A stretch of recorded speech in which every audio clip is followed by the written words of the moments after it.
rocking. Is this where the damn drumming and the music kicks in? Yeah.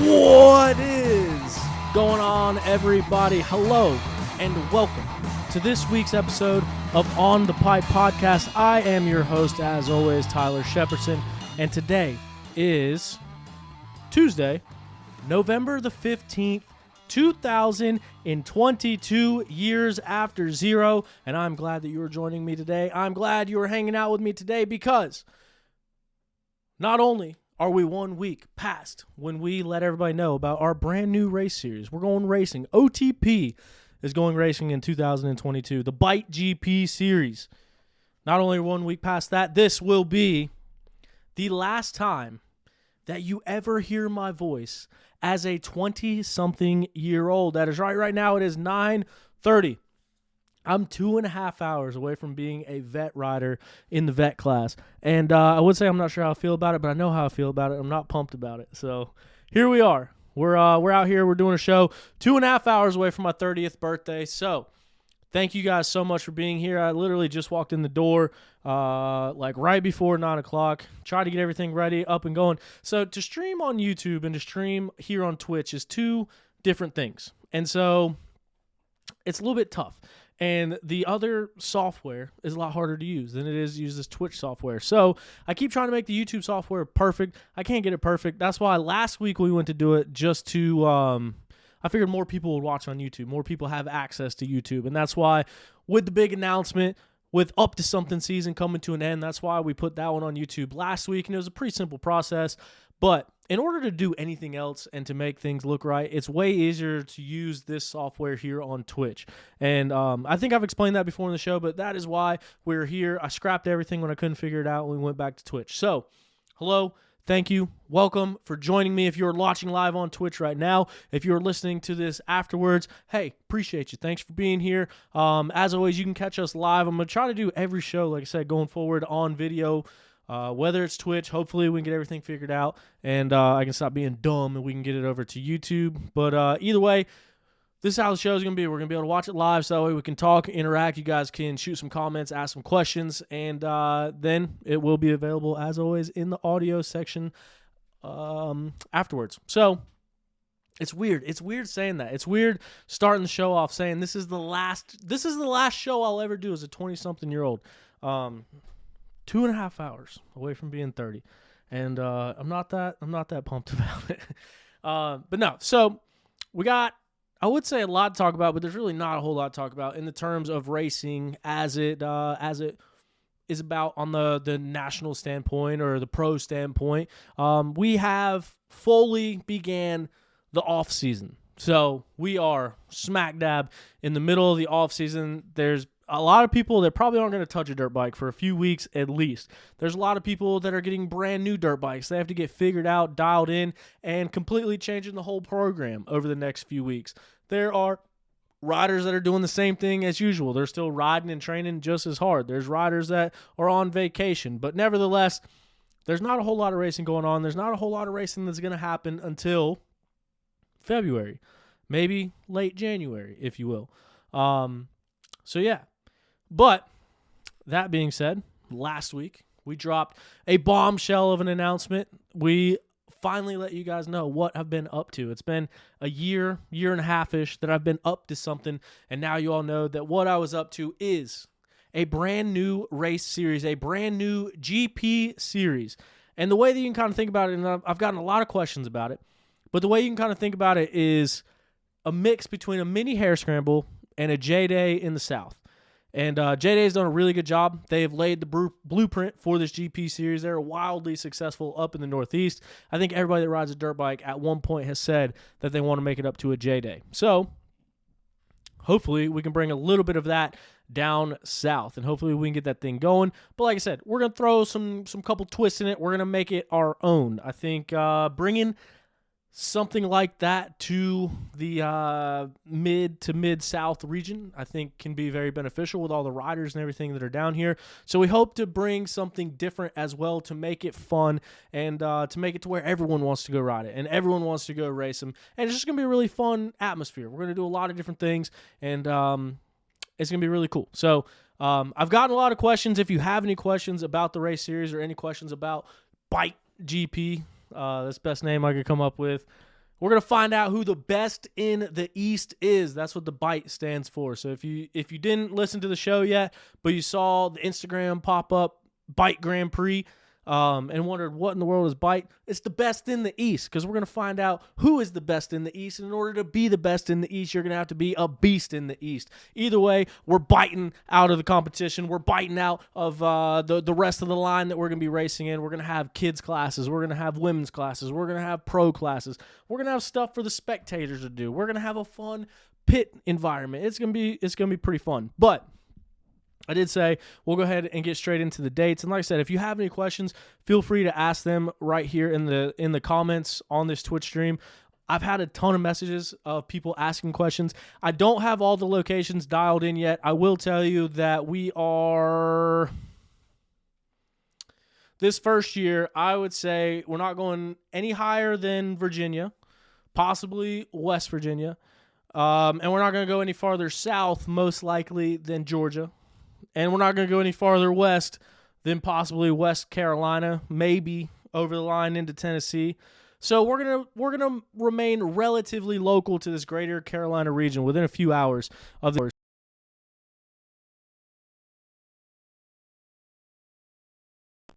Right now is AMA. That's a loaded question. We're working with them. We're talking with them. We're trying to figure out what makes the most sense for the series, what makes the most sense for the riders, and all that. So the people that are concerned with AMA, I'll just throw it out there. What's your reasoning? What's your pros and cons as a rider about being an AMA series? Maybe you can shoot that to us in a message. So here we go. We are 214 days away from going racing. I'll go ahead and let you know that right now. 214 days sounds like a lot of time, but I feel like that time is going to fly past. I feel like 214 days right now, that's 30 and a half weeks away. That is 7 months away. 214 days away from going racing at the Bike GP series presented right here by On the Pipe Podcast. But like I said, I feel like that time's going to creep right up on us. But I'll go ahead and get into the dates. But before I get into the dates, let's pay some bills. Beta Motorcycles is the official manufacturer, as you all know, of On the Pipe Podcast. Beta Motorcycles has been family-owned and operated since 1905. They manufacture the finest enduro, trials, and dual sport motorcycles that are known for their premium quality and rideability. Beta Motorcycles are the best looking bikes on the market, and they back it up with their superior performance. Head on over to betausa.com for more information on their available models and to find a dealer near you to get yours today. We've talked a lot about Beta throughout this year. We were very stoked that Beta got on board with us throughout this year.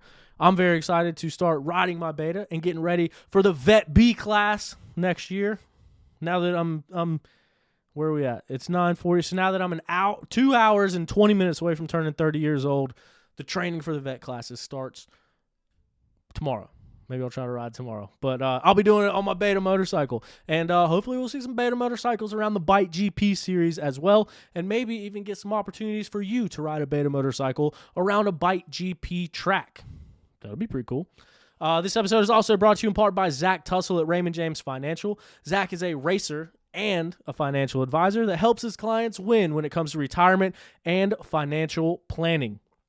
If you or someone you know wants to save money or invest for their future or is already retired and needs advice for income during retirement, Zach Tussle is always my first recommendation. Find out more by Googling Zach Tussle or on their website at financialadvisorsdenvernc.com.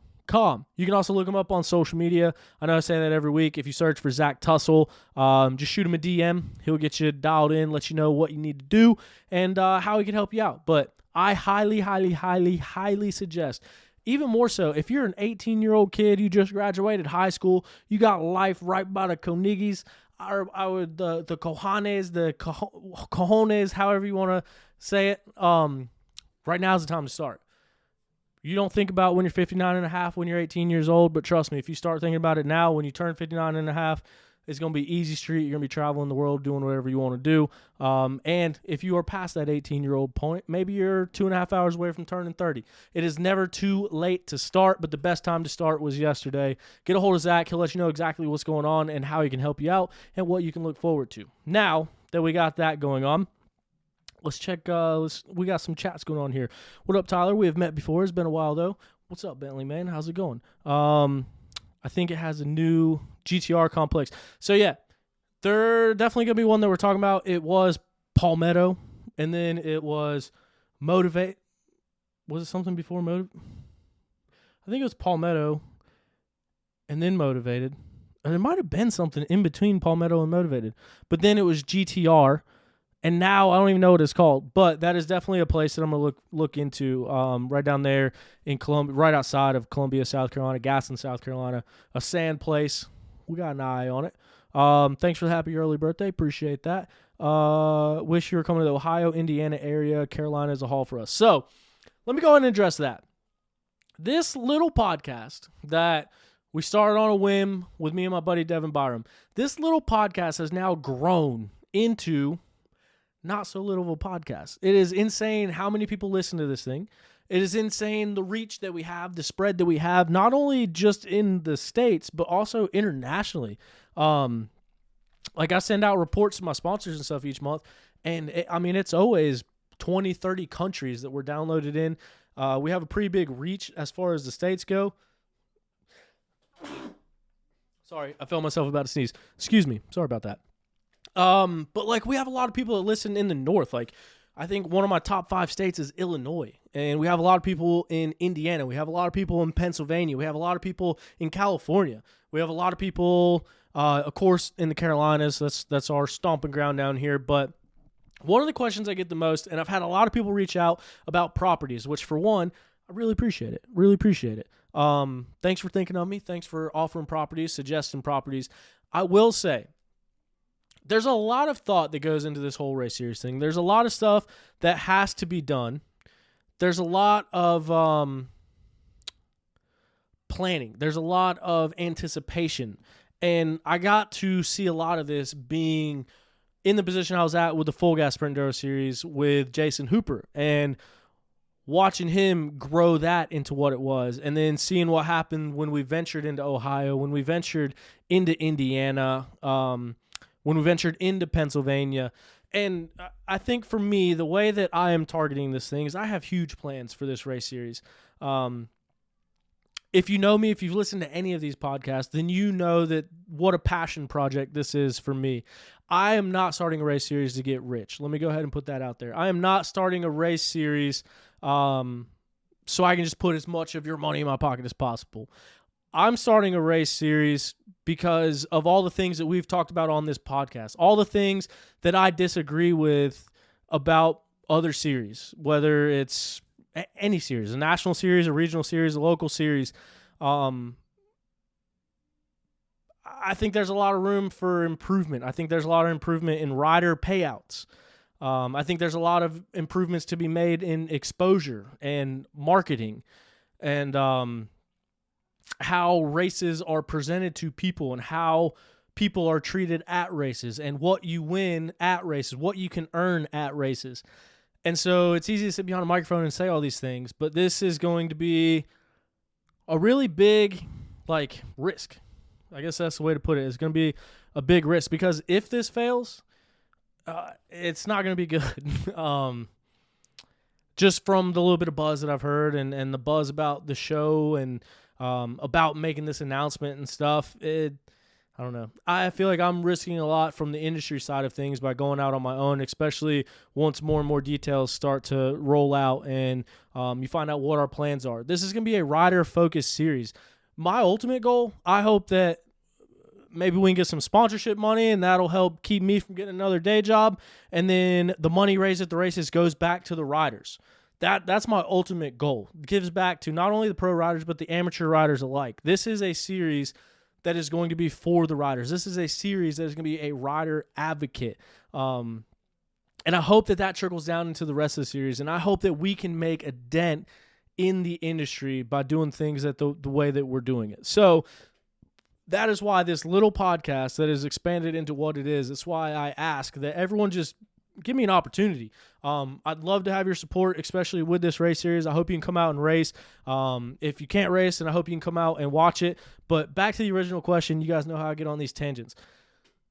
What we're going to have to do is we have a hotbed of riders in this greater Carolina area. You look at the North Carolina series here. You look at the Mid-East Hare Scrambles, which is a local series that is now like it has huge numbers for a local season.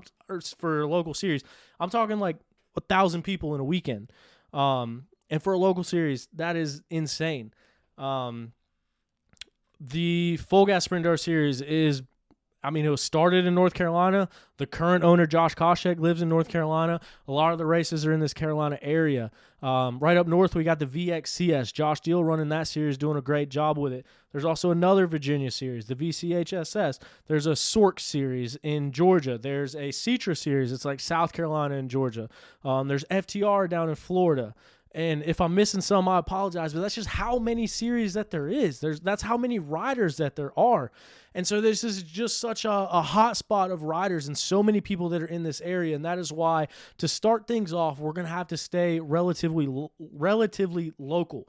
There are riders in this area, so I hope that we can see this new format and people come out and try it out. And as the following expands, then our footprint can expand as well. Right now, if you go to the first National Enduro is in Texas. GNCC goes from Indiana to Pennsylvania to Ohio to North Carolina to South Carolina. Well, not North Carolina anymore. South Carolina, Georgia, Florida. The reason people from Florida drive to Pennsylvania and the people from Indiana drive to North Carolina is because GNCC has spent years developing this thing and turning it into the giant conglomerate that they are. Like, off-road pro contracts get signed for GNCC. Hey, we're paying you to race GNCC. You can choose the second series that you want to race. But we're paying you to race GNCC because that's where the eyeballs are at. That's where the attention is at. People drive those distances because of that, because of the prestige, because of what it means to be a GNCC national champion. We're starting things out, and I think we're going to make a very big splash. And I got a lot of important people that are in some very key places, and I hope that we can get some sponsors on board that can see this vision as well and can see where we're really coming from and can see that we're doing this thing for the right reasons. But that being said, we're going to have to cater to this market. I'm going to have to stay within a few hours of North Carolina to start things off because we're getting people to commit to a brand new race series. And this year, we're only doing 5 rounds. For the same exact reasons that I'm explaining right now. We're only doing 5 rounds because we haven't given anybody a reason to commit to 8 rounds, to 10 rounds, to 12 rounds. We haven't given anybody a reason to do that. So we're going to start things off with 5 rounds. So that way you can still fit it in your schedule. You can try it out. And we're going to keep things relatively local. So that way someone in South Carolina can still make the drive to Virginia. Someone in Virginia can still make the drive to West North Carolina. And kind of that. And then once the series kind of speaks for itself, once we get off and rolling, once people get boots on the ground and they get to experience the race series, hopefully then we will give people a reason to follow that series. My goal is if you come run one race, you're going to want to run every other race that we have. And so that is the goal. I'm asking everyone to come give it a shot, and then from there it's up to me to keep you coming back. And once we do that and we can build up a following, and look at the Full Gas family, the way that the Full Gas family grew, and talking about Hooper's Full Gas in this one, but to see it grow and to see the same people every single weekend, it didn't draw the biggest numbers. It wasn't the biggest race series in the country, but it was the tightest knit group of racers that there was. And then that kind of got split, and then it turned into what it was, and you can't really I'm not going to go into that whole thing. But that is the core of what I'm trying to create. Full Gas was a family. And that's what I want to build back with the Bite GP series, to find out who the best in the East is. And that's what I hope to do. So as the series grows and as people come on board with it and it grows some prestige, trust me, we're setting, I don't know how much of my details to give away. We're going to have the highest pro payout that there is. And my goal, and this is going to depend on support that we get, but the goal is, out of the gate, we're going to be the highest paying series that there is. That's my plan. That's my goal.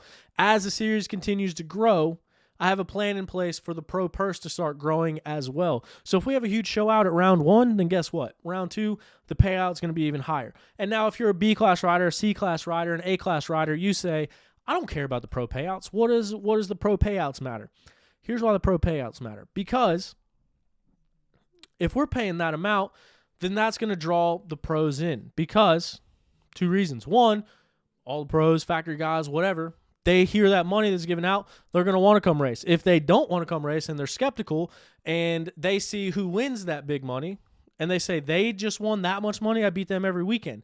Now they're going to come out because they saw who the competition was, and then they want that money. So the goal is to kind of grow it that way and get the pro riders coming. And then once you have all the top guys, and we got guys coming over from motocross. I have a once factory motocross rider that is still competing just on a private, or not a privateer team, but a satellite team in motocross and supercross, that's going to come out and race the Bite GP series.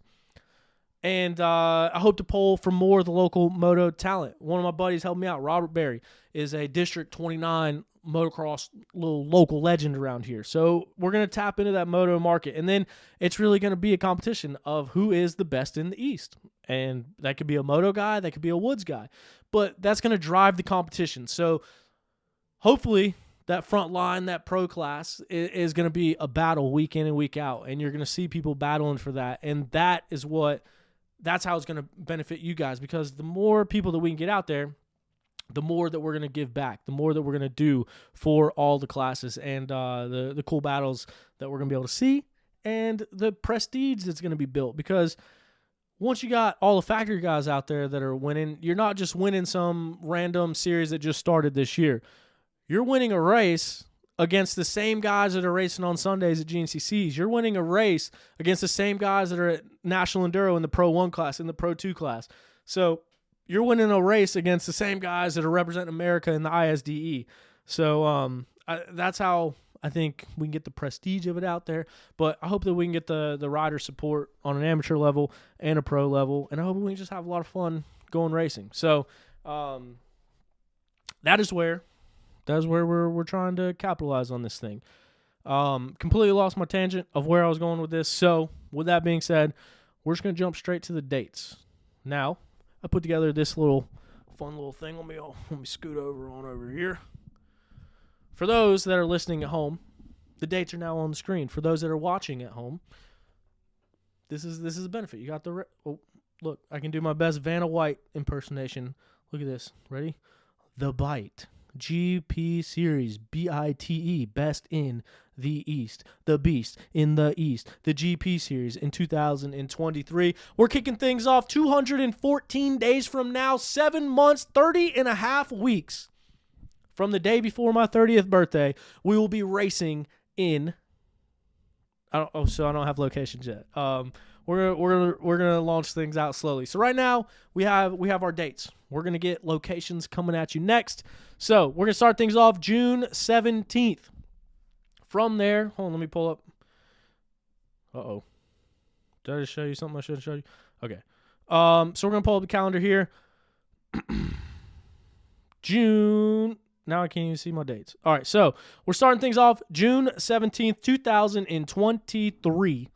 I'm so used to saying 2022. That is Father's Day weekend. So for those keeping track at home, that first day is Father's Day weekend. Our second race is going to be July the 15th, 2023. And then 2 weeks after that, July 29th, 2023. 2 weeks after that, August the 12th, 2023. And then we're going to end things off on Labor Day weekend, That is going to be September 2nd, 2023. Now, important things to note from these few things. One, we're racing on Saturdays. I think we mentioned that last week when we unveiled this whole thing. But all of these dates, you will notice, are Saturdays. It is the Saturday before Father's Day. It is the Saturday, July 15th. It is Saturday, July 29th. It is Saturday, August 12th. And it is the Saturday of Labor Day weekend, September 2nd, which is coincidentally my big sister's birthday. So, and apparently July 15th is Bentley's birthday, as he just let us know in the comments. So it's the birthday series. We're talking about the days the day before my birthday. We're racing on my sister's birthday. We're racing on Bentley's birthday. If this is anybody else's birthday, let me know. We're racing on your birthday too. So this is the way it's going to work. And the reason for Saturdays is, one, there are so many local series. We just mentioned them. We went through all the acronyms, all the different letters that are all the different race series. This will give you an opportunity to come race on Saturday and then go race your local series on Sunday. I'm trying to be the best that I can, be as accommodating as possible with these dates, which is why I picked these ones that largely fall over the summertime. Our first opener on June 17th, Father's Day weekend, that is a Mid-East Hare Scramble weekend. I wanted to get 6 dates in. We got 5 dates in. I had to go over one of them. There's only so many weekends in the year. And when you got GNCC with 12 of them, you got National Enduro with 8 of them, and you got the Mid-East Hare Scrambles, which is right in our backyard, with 15 races. It's hard to squeeze in edgewise. And if you catch my slip up, you did hear me say that correctly. I did not mess up. If you're yelling at me through your speakers, Rivers Morris, I did not mistake. 12 GNCC rounds this year. I'm not going to go into details about it, but heard some things, seen some schedules. 12 GNCC rounds this year, 8 National Enduros.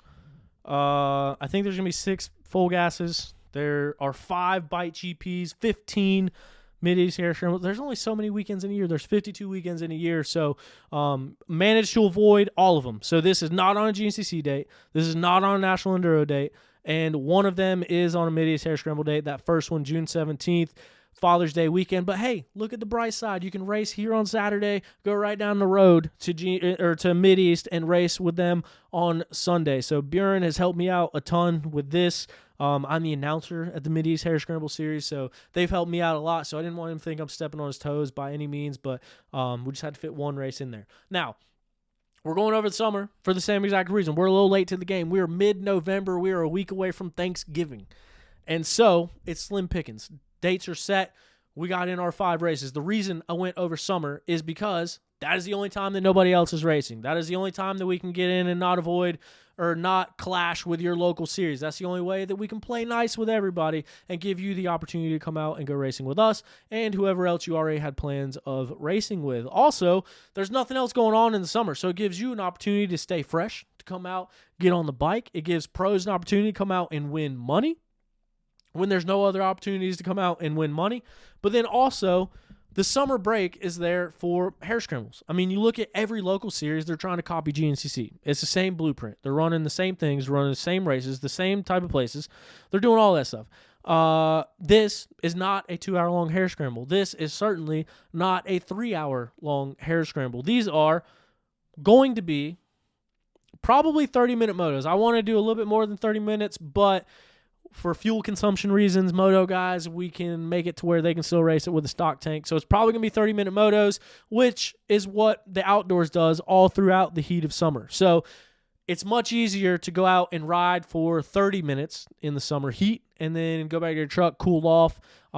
Maybe we got some secrets and some tricks up our sleeve to help you cool off at the races. But gives you an opportunity to ride for 30 minutes and then go cool down for a while and then go ride for 30 minutes again. So you're not pushing 2 hours at one time through all that heat. You're not losing all that water. You get a chance to rehydrate. You get a chance to cool down. And that is why we're going to go over the summer dates, because it is going to be hot. It is most likely going to be dusty, but we're going to have water trucks. We're going to have prep tracks. We're going to have as prepped of woods as we can get to kind of mitigate the dust and keep it all down. It's going to be a fun race series. I'm going to tell you that right now. So, yeah, that is why we chose to go over those summer dates. So that way we can not interfere with everything else and we can still race, because when you're not having to account for 2 hours in the woods, it's a lot easier to go 30 minutes in the woods, chill out for a little bit, 30 more minutes in the woods. If you want to race multiple classes, then you can get more time. So we're going to have something for everybody. It's going to work out. I hope so. Got my fingers crossed. We got some big plans for this thing going forward. So those are the dates. If you want to take a screenshot, the Bike GP Series 2023. These are our 5 dates. Hopefully, we get a lot of people on board, and hopefully you guys like the series. And then next year, we'll move to a longer and more robust schedule. But we got to start somewhere. So we're starting with these 5 dates: June 17th, July 15th, July 29th, August 12th, and September 2nd. Once again, that is not a GNCC weekend. That is not a National Enduro weekend. And it is one Mid-East Hare Scramble weekend. And, yeah, there you have it.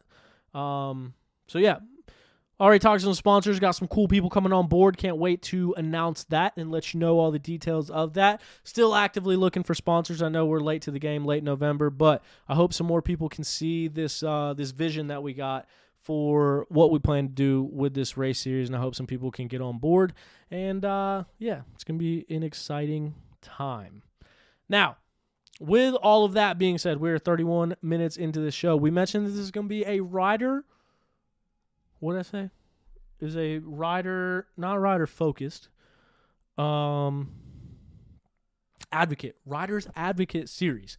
And that is going to bring me into this next topic that we have here. Last week, we talked about silly season. We talked about everything that is with the changing of teams for the 2023 season. We talked about who's going where, who's getting off of what bike and going to another bike. These are guys that are at the top of the sport.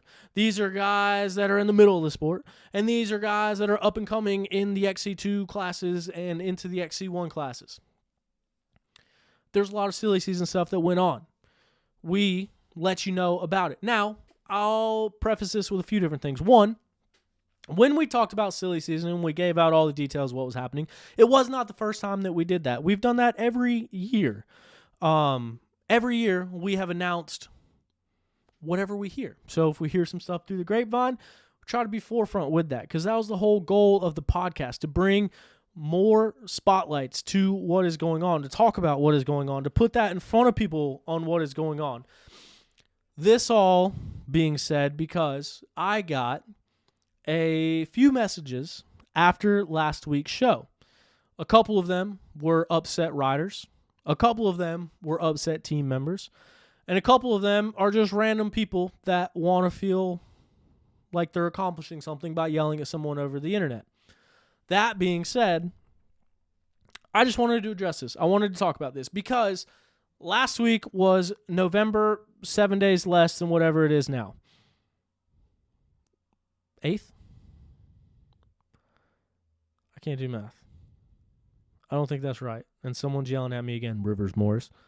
Whatever the date was last week, there wasn't any racing going on. There wasn't any racing going on the following weekend. So when you sit back and think about it, a few of the things I was confronted with was taking away the announcements from other people or spilling all the news where they don't have anything fun to announce. You still get the announcement. You still get everything that comes with making the announcement. But on a random Tuesday in November, there is no reason to talk about racing. Everyone is mad that the sun is setting at 5 o'clock in the afternoon. Everyone is mad that it's getting cold outside. Everyone is mad that there's leaves in their yard.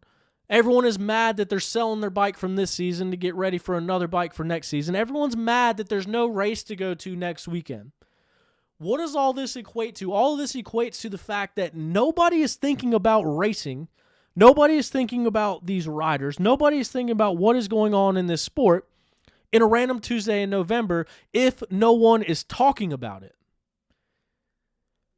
So, a few things. One, this little podcast that has grown into whatever it is and downloaded wherever it's at and downloaded however many times it's downloaded, the whole point is to bring a spotlight to the sport, to put eyeballs on the sport, to put right now, we talked about this. If Target came in and wanted to sponsor this race series or wanted to sponsor any rider at the top level, they would say, what do we get for our investment? What do we get for giving you all of this money? And right now, what do they get? What is their return on investment?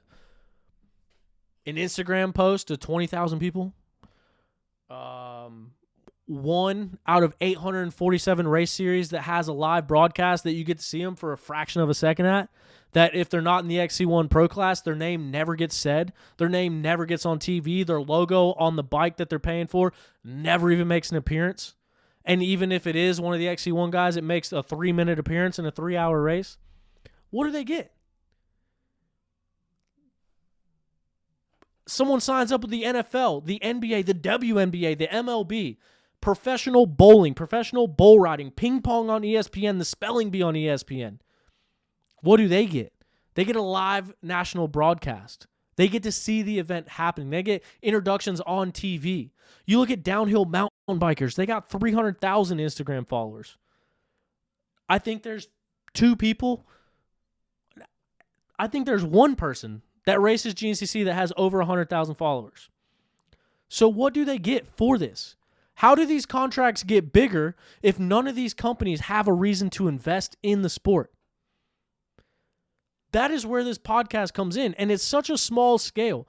And I'm not sitting here trying to toot my own horn. All I'm doing is trying to explain myself and where I come from.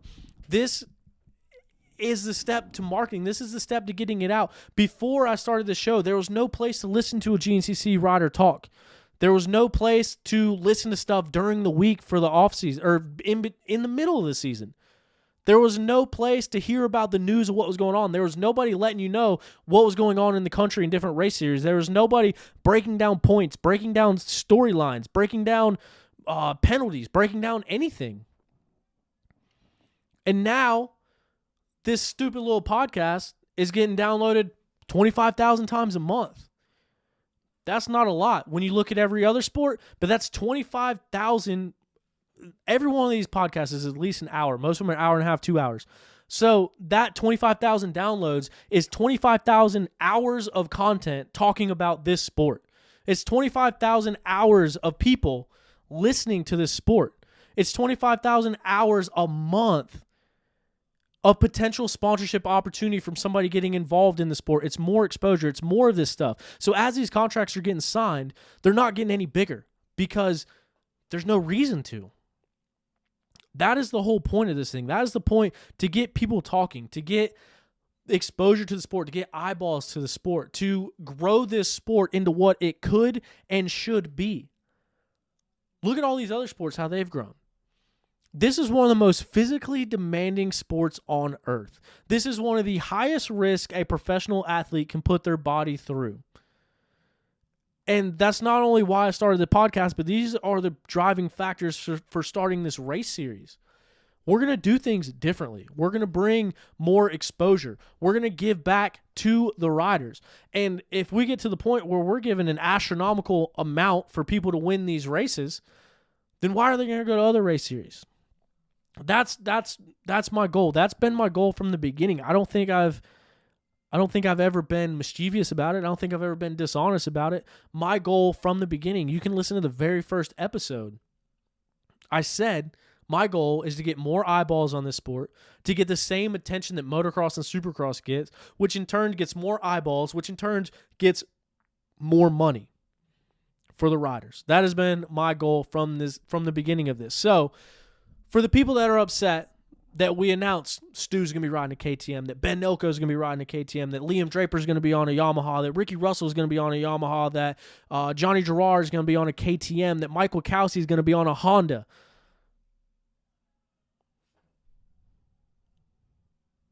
That Grant Baylor is going to be on a Kawasaki.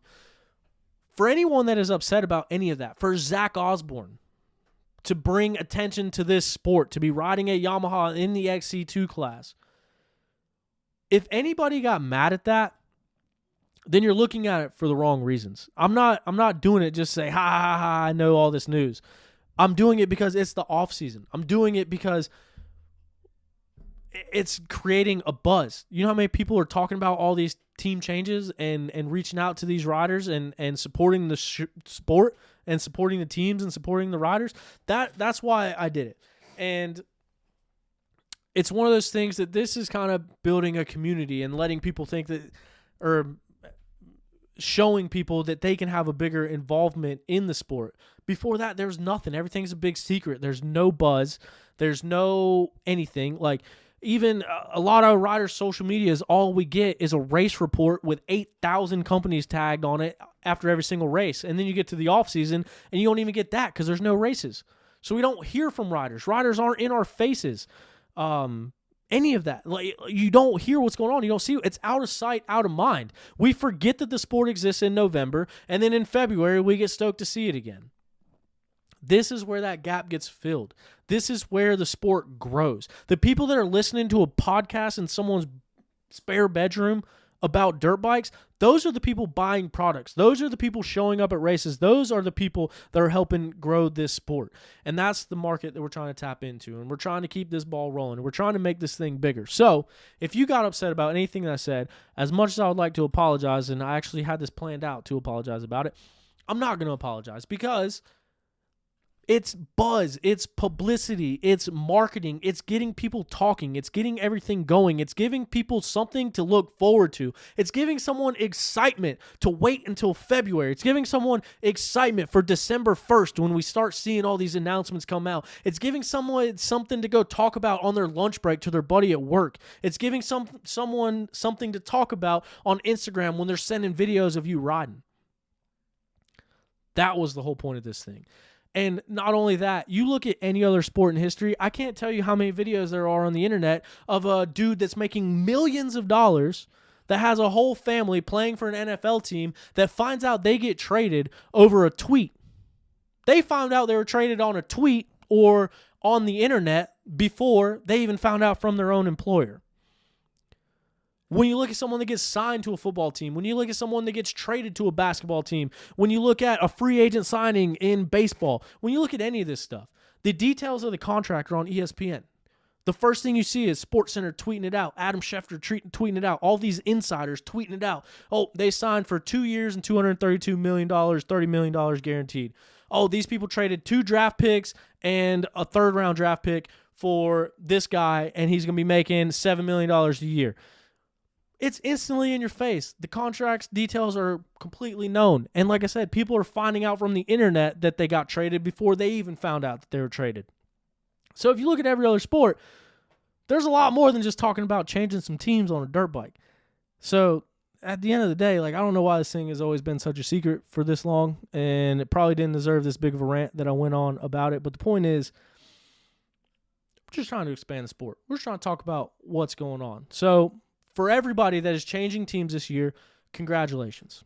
I'm very happy for you. I'm very happy that you have another year of supporting yourself and your families by riding a dirt bike. I am very excited for you that you signed another contract to go make your mortgage payment off of riding a dirt bike. But there's room for more. There's more meat on that bone, and that is what we're going after. That is what On the Pipe Podcast is searching for. That is what myself, Tyler Shepardson, am searching for. I'm not doing this for me. I'm trying to grow this sport. I'm trying to change the way that people look at it. I'm trying to change the way that it works. We've seen it in such a stagnant level for so long. People in the 90s were making more money doing this than they're making now. The payouts for all these race series haven't changed since the 90s. There's so much room left for expansion on this, and that is why I can sit here and talk about it all day long, and all of this stuff is going to be very hot takes and very good to look back on if I fall on my face and fail with this Bite GP series. People are going to go back to these conversations. People are going to go back to this rant that I put on tonight. People are going to go back to all these conversations that Stu Baylor and I had over this past year, and they're going to laugh in my face, and they're going to put me down, and they're going to talk a bunch of shit. But at the end of the day, at least I can say I tried. At least I can say that not only did I talk about this stuff and recognize this stuff, but I'm putting my money where my mouth is. I'm going after this thing, and I'm going to try. I'm going to try my best. I may fall flat on my face, but you know what? If I do, construction's still there. They still need a safety guy, and I'll go back to work next January. But in the meantime, I'm going to try to do something about this. I mean, like I said, people are upset with me about talking about who they're riding for next year in November of 2021. Hopefully in November of 2022, people are going to be talking about how much money we were able to put in their pockets, how many people saw them race their dirt bike, how much fun this brand new format, brand new series was, how much we're paying out for this. The C-Class guys are going to be talking about how they won a free rider entry, a free gate entry for the rest of the year, a free race entry to the next race. They won a set of tires. They won a pair of goggles. They won a brand new pipe. Or don't come to my series. Go to your local series, hand them your money. Go to your national series, hand them your money, and get your plaque. Take it home, put it in the box with the rest of them, and then be eager and excited to drive 12 hours to go back and give them more money at your next one. I didn't want to do this. I didn't want to talk about it, but it goes back to this whole thing. Like, once again, here's my disclaimer. GNCC is the best out there. I said it earlier. Contracts get signed for GNCC. GNCC is the cream of the crop. GNCC is the pinnacle of off-road racing, not only on the East Coast, not only in America, not only in North America, in the world. It does not get better than GNCC. They have put together the longest series. They have the most prestige of any series. They have the most well-ran series. They have their own broadcast team. They have a bunch of full-time employees. They own professional motocross. They own Loretta Lynn's amateur motocross. They own Ricky Carmichael supercross. They own ATV MX. They own Racer X magazine. They own GNCC. They used to own WMX. They are it. They are the pinnacle of it. Everything that happens to do with two wheels, they're involved in. At their last race, their season finale, they had 2,751 riders. That is $193,070. I heard from another very reliable source that they had 12,000 people through the gates at Ironman Raceway in Crawfordsville, Indiana. That is $360,000. 2,751 racers, 12,000 people through the gate. That is $553,070.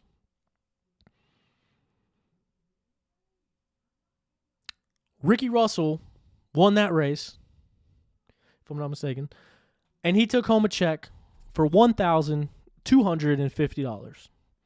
Ricky Russell was the fastest rider out of 2,751. I'm going to feel so stupid if he did not win that race. This is going to be probably the worst blemish in the history of the show. If he did not win this race. Ricky Russell, he won. All right, I'm good. So, Ricky Russell was the fastest rider out of 2,751 riders. And of the $553,000 generated, he took home a check for his efforts of $1,250 riders. Ricky Russell almost lost his life last year when he cut the femoral artery in his thigh. Ricky Russell was hurt this year. Ricky Russell made it through the season to make it to the last round, where we saw broken necks, broken pelvises, broken hips, broken legs, broken arms. That's all just 1 year. And for your efforts, $1,250. So that is where I'm coming from. And that's the pinnacle of it. I hope that someone can calculate my numbers afterwards and be doing the exact opposite of this. I want you to calculate my entry fees and my riders and my results, and I want you to say, how did Tyler even do that? Did Tyler even make any money? Did he eat McDonald's on the way home? That's my goal. So it's easy to talk about it. Now we got to be about it. So I hope I can have your guys' support. I hope any of the stuff that I said made sense. At this point, I don't know if any of it made sense, but I hope it made sense. I hope that the points that I'm trying to get across are getting across. I mean, look at National Enduro. It's the same exact way. The guys that run National Enduro, they show up on Wednesday and they're waiting for the last person to finish on Sunday so they can roll out. Same thing. I think they pay $1,000 to the overall winner. When they sell out for 600 spots in no time flat. I don't know. On one hand, you can start a series and you can get all these people and you can pay these small amounts and you can take home a big check and it's going to do really well for you. But where does it get everybody else that's risking their life for our entertainment? I don't know. I've said the same thing a million times. I'm sorry to get on a rant. I'm sorry if everything I said made zero sense at all. I'm sorry if anything I've said on the show has ever upset you. Just know that I'm doing it for what I think are honest intentions, good reasons. If you see it differently than that, I would love to speak with you. I would love to know how you see it. I'd love to know what I can do differently. Like I said, it's just a passion project for me. I think there's room there, and I became such good friends with so many of these pro riders, with so many of these people that make a living riding these dirt bikes, and it makes me want it that much more to see this change, to see more exposure on the sport, to see bigger money come into it. But first, we got to give people a reason. And, the Bite GP series coming to a state near you sometime in the near future in 2023. Starting things off Father's Day weekend, 2023, June 17th. We're going to be racing on July 15th, July 29th, August 12th, September 2nd. And we got one more thing up our sleeve that is going to be coming out before all of that. So stay tuned for those details. We will give you locations as we come up on get closer to the time. We're starting late in the season. Another big reason for that, if someone gets hurt at the beginning of the season, they have time to heal up, rest up, and come back and compete for a championship because we don't start till June. So that is another reason for waiting till the summer to get started. So hope to see you out at a Bite GP series in 2023. Matter of fact, I hope to see you out at 5 of them. And I hope you try to win your class so you can say that you are the best in the East, because we're going to try to get the best competition out there for you to be able to claim that title of best in the East at the Bite GP series in 2023. I am very sorry for my rants. I am very sorry that I put you all through that, but I am very thankful that you decided today to listen to On the Pipe podcast, and out some track tracks in the meantime too. So thank you all for listening. Thank you all for joining in. I'm Tyler Shepardson. We'll see you next week.